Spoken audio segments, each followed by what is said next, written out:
గౌరవనీయులు పెద్దలు రాష్ట్ర హోంశాఖ మాజీ మంత్రివర్యులు అన్నగారు మొహమ్మద్ మహమూద్ అలీ గారు, మా తమ్ముడు తప్పకుండా రాజేంద్ర నగర్ నియోజకవర్గాన్ని భవిష్యత్తులో ఉజ్వలంగా అభివృద్ధి బాటలో ముందుకు తీసుకుపోయే అద్భుతమైన నాయకుడు మా తమ్ముడు పట్లోళ్ళ కార్తిక్ రెడ్డి గారు, గౌరవనీయులు మణికొండ మున్సిపాలిటీలో బీఆర్ఎస్ పార్టీ అధ్యక్షులు సోదరులు సీతారాం ధూళిపాల గారు.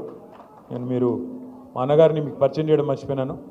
అంబర్పేట శాసనసభ్యులు పెద్దలు వాళ్ళ స్వామి అయ్యప్ప స్వామి మాలేసుకున్నారు అన్నగారు కాలేరు వెంకటేష్ అన్నగారు, గౌరవనీయులు రామగుండం మాజీ శాసనసభ్యుడు సోదరుడు కోరుకంటి చందర్ గారు, ఇప్పటిదాకా తన మాటతో షాయరీతో మిమ్మల్ని అందరినీ ఆకట్టుకున్న మా తమ్ముడు అబ్దుల్ ముఖీద్ చందా గారు, వేదికపైన ఆసీనులైన గౌరవనీయులు వక్ఫ్ బోర్డ్ మాజీ చైర్మన్ నిజాముద్దీన్ గారు, ఇంకా మా అర్షద్ గారు, అదేవిధంగా చాలామంది పెద్దలు ఉన్నారు.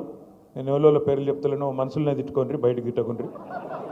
వేదిక ముందున్న మా ఆడబిడ్డలకు, ముందున్న మా మణికొండ నియోజకవర్గం నుండి తరలి వచ్చిన, మణికొండ మున్సిపాలిటీ నుంచి తరలి వచ్చిన మా అన్నదమ్ములకు, అక్క చెల్లెళ్లకు, ప్రత్యేకించి ఈరోజు పార్టీలో చేరుతున్న నాయుడు గారు, మరి రంగారెడ్డి జిల్లా కాంగ్రెస్ కమిటీకి జాయింట్ సెక్రటరీగా ఉన్నారు.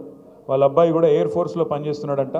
ప్రత్యేకంగా సెలవు పెట్టి ఈరోజు మరి ఇక్కడికి వచ్చేసిన వారి అబ్బాయికి కూడా, దాంతోపాటు వాళ్ళ మిత్ర బృందం మొత్తం నాయుడు గారు వెంబడ వచ్చిన పెద్దవాళ్ళందరికీ, అదేవిధంగా సోదరులు షేక్ ఆరిఫ్, భాస్కర్ గౌడ్, నవాజ్, ఆమిర్, ఖానాపూర్ ఉప సర్పంచ్ వెంకటేష్కి, అదేవిధంగా పేరు పేరున కార్యక్రమంలో పాల్పంచుకుంటున్న పత్రికా మిత్రులకి, మా వెనకాల నిల్చొని మరి వింటున్న మా ఆడబిడ్డలకి, అంటే జల్దీ తొందర ఉందా పోయేది లేక కనబడతలేదా? రెండు మధ్యలో ఉన్న వాళ్ళు కూర్చుంటే వాళ్ళకి వెనక కనబడుతుంది, మీరు కూర్చోరు. మధ్యలో ఉన్న వాళ్ళు గోడ కట్టేసి వెనుకున్న వాళ్ళు కనబడతలేదు. Thank you. పేరు పేరున అందరికీ నమస్కారం. మీ అందరికీ రాష్ట్రంలో జరుగుతున్న అన్ని పరిణామాలు తెలుసు. రోజు పేపర్లలో టీవీలలో ఏం జరుగుతూ ఉంది, ఏమేమి అవుతున్నాయి, ఇవన్నీ కూడా మీకు తెలుసు. మీకు ఒక విషయం మాత్రం నేను ప్రత్యేకంగా గుర్తు చేయదలుచుకున్నాను. తెలంగాణ రాష్ట్రం ఏర్పడ్డ నాడు సరిగ్గా 11 సంవత్సరాల కిందట హైదరాబాద్ మహానగరంలో, ముఖ్యంగా రాజేంద్ర నగర్ కానీ లేదా రంగారెడ్డి జిల్లాలోని వివిధ నియోజకవర్గాల్లో కానీ కొన్ని అనుమానాలు ఉండేది. హైదరాబాద్కి పెట్టుబడులు వస్తాయి అనేది కాదు, ఉన్నాయే పోతాయంట, హైదరాబాద్ అభివృద్ధి కుంటుపడుతుందంట, హైదరాబాద్ బ్రాండ్ ఇమేజ్ దెబ్బతినిపోతుందంట, హైదరాబాద్లో హిందువులు ముస్లింల మధ్యన అనవసరపు గొడవలు అవుతాయంట అని చెప్పి చాలా రకాలుగా ఆనాడు ప్రచారాలు జరుగుతూ ఉండేది. ఇప్పుడు చాలామంది మర్చిపోయినట్టు కూడా ఉన్నారు, ఎందుకంటే అవన్నీ పాత ముచ్చట్లు కాబట్టి మర్చిపోయినట్టున్నారు. కానీ కేసీఆర్ గారి నాయకత్వంలో అభివృద్ధే మన కులంగా, సంక్షేమమే మన మతంగా, ఈరోజు పేదవారిని పెద్దవారిని అందరినీ కూడా బ్రహ్మాండంగా కలుపుకొని సంక్షేమ కార్యక్రమాలు, అభివృద్ధి కార్యక్రమాలు అందరికీ సమపాలనలో అందే విధంగా చాలా చక్కగా 10 ఏళ్ల పాటు కేసీఆర్ గారు రాష్ట్రాన్ని పరిపాలించినారు. కాబట్టే భారతదేశంలో ఎన్నో రంగాలలో తెలంగాణ ఒక రోల్ మోడల్గా, ఒక దిక్సూచిగా, ఒక ఆదర్శవంతమైన రాష్ట్రంగా, తలసరి ఆదాయంలో కావచ్చు, విద్యుత్ వినియోగంలో కావచ్చు, పరిశ్రమల ఆకర్షణలో కావచ్చు, వ్యవసాయ విస్తరణలో కావచ్చు, పేదవాళ్ళను ఆదుకునే సంక్షేమ కార్యక్రమాలు కావచ్చు, యాదాద్రి లాంటి గుడి కట్టే విషయంలో కావచ్చు, ఏ విషయంలో అయినా డాక్టర్ బాబాసాహెబ్ అంబేద్కర్ గారి ప్రపంచంలోనే అతిపెద్ద విగ్రహం పెట్టే విషయమే కావచ్చు, లేదా ఇంటింటికి నీళ్ళు ఇచ్చే విషయమే కావచ్చు, ఏ విషయంలోనైనా బ్రహ్మాండమైన అభివృద్ధిని, బ్రహ్మాండమైన సంక్షేమాన్ని 10 ఏళ్లలో కరోనా లాంటి మహమ్మారి తరుముకొచ్చినా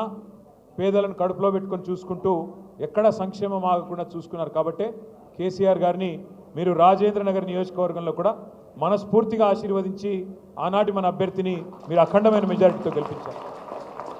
తమ్ముడు కార్తిక్ రెడ్డి గారు చెప్పినట్టు ఎమ్మెల్యేలు కొంతమంది పార్టీని వదిలిపెట్టి పోవచ్చు కాక, కానీ ఎమ్మెల్యే పోయినా అధికార లాలసతో పైరవీల కోసము, పదవుల కోసము, ఇంకో దానికోసం వారు పోయినా మేము మాత్రం ఉంటాము, పార్టీని వదిలిపెట్టము అని చెప్పి నిబద్ధతతో ఉన్న మా గులాబీ అన్నదమ్ములకి, మా ఆడబిడ్డలకు హృదయపూర్వకంగా శిరస్సు వంచి నేను ధన్యవాదాలు తెలియజేస్తాను.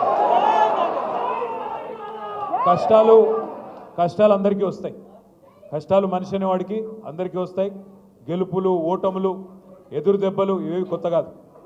2001 ఏప్రిల్లో కేసీఆర్ గారు పార్టీ పెట్టినప్పుడు ఆనాడు ఆయన వెంబడ కేవలం పిడికెడు మంది ఉండే.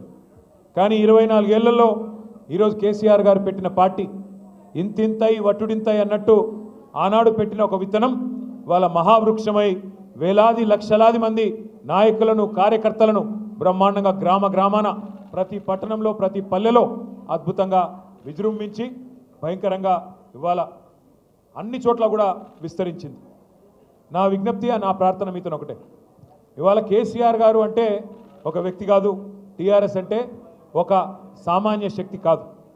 కొంతమంది కలలు కంటున్నారు, పిచ్చి కలలు కంటా ఉన్నారు. రేవంత్ రెడ్డి గారు నిన్న మొన్న మాట్లాడుతున్నారు, కేసీఆర్ను ఫినిష్ చేస్తా, బీఆర్ఎస్ను ఫినిష్ చేస్తా.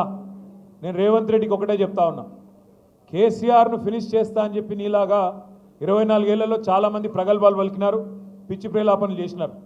ఇవాళ ఒక్కసారి చరిత్రలోకి తిరిగి తొంగి చూడు, కేసీఆర్ను ఫినిష్ చేస్తా అన్న వాళ్ళు ఎవరన్నా ఇక్కడ ఉన్నారా, ఇంకా వాళ్ళు ఫినిష్ అయినరా ఒక్కసారి చూసుకోమని చెప్పి నేను విజ్ఞప్తి చేస్తా ఉన్నా. కేసీఆర్ అనే వ్యక్తి ఆయన తెలంగాణ రాష్ట్ర ఏర్పాటు కనుక ఆయన నడుం బిగించకపోతే ఇవాళ రేవంత్ రెడ్డి కూర్చున్న కుర్చీ, రేవంత్ రెడ్డి కూర్చున్న తెలంగాణ ముఖ్యమంత్రి అనే కుర్చీ ఇవాళ ఉంటుండేనా ఒక్కసారి ఆలోచించాలని చెప్పి కూడా నేను మిమ్మల్ని కోరుతా ఉన్నాను. ఇవాళ అధికారము, పదవులు, ఎమ్మెల్యేలు, ఎంపీలు, ఎమ్మెల్సీలు ఇవన్నీ తాత్కాలికంగా ఉండొచ్చు, రేపు ఉండకపోవచ్చు. కానీ ప్రజల గుండెల్లో స్థానం శాశ్వతం, అది కేసీఆర్ గారికి మాత్రమే సొంతం అనే మాట నేను విజ్ఞప్తి చేస్తా ఉన్నాను. ఇవాళ రేవంత్ రెడ్డి గారు ఎందుకంటే ఆయన కొన్ని సాంకేతికపరమైన సమస్యలు ఉన్నాయి, అందుకే ఎత్తైన కుర్చీలో కూర్చుంటున్నాడు, 2 కుర్చీలు వేసుకొని కూర్చుంటుండు. కొన్ని టెక్నికల్ ప్రాబ్లమ్స్ ఉన్నాయి. ఎత్తైన కుర్చీలో కూర్చుంటే పెద్దగా అయిపోవు, నువ్వు ఎత్తైన కుర్చీలో కూర్చోగానే పెద్దోడు అయిపోవు. ప్రజల గుండెల్లో స్థానం సంపాదించుకోవాలి. నువ్వే చెప్తీవి కదా, ఏం చెప్పినావు ఎలక్షన్లకు ముందు? కేసీఆర్ బిచ్చమేసినట్టు 10,000 ఇస్తుండు, నేను 15,000 ఇస్తా. కేసీఆర్ రైతు బంధు అంటే నేను రైతు భరోసా ఇస్తా అంటివి. మరి నేను ఇవాళ అడుగుతున్నా రేవంత్ రెడ్డి, రాష్ట్ర రైతాంగం ఎదురు చూస్తున్నది, 70 లక్షల మంది రైతన్నలు ఎదురు చూస్తూ ఉన్నారు. ఎక్కడ పోయింది నీ రైతు భరోసా? నువ్వే అంటివి కదా 10,000 ఏమున్నది, 15,000 ఇస్తా అంటివి. కేసీఆర్ 2 పంటలకు ఇస్తున్నాడు, నేను 3 పంటలకు ఇస్తా అంటివి.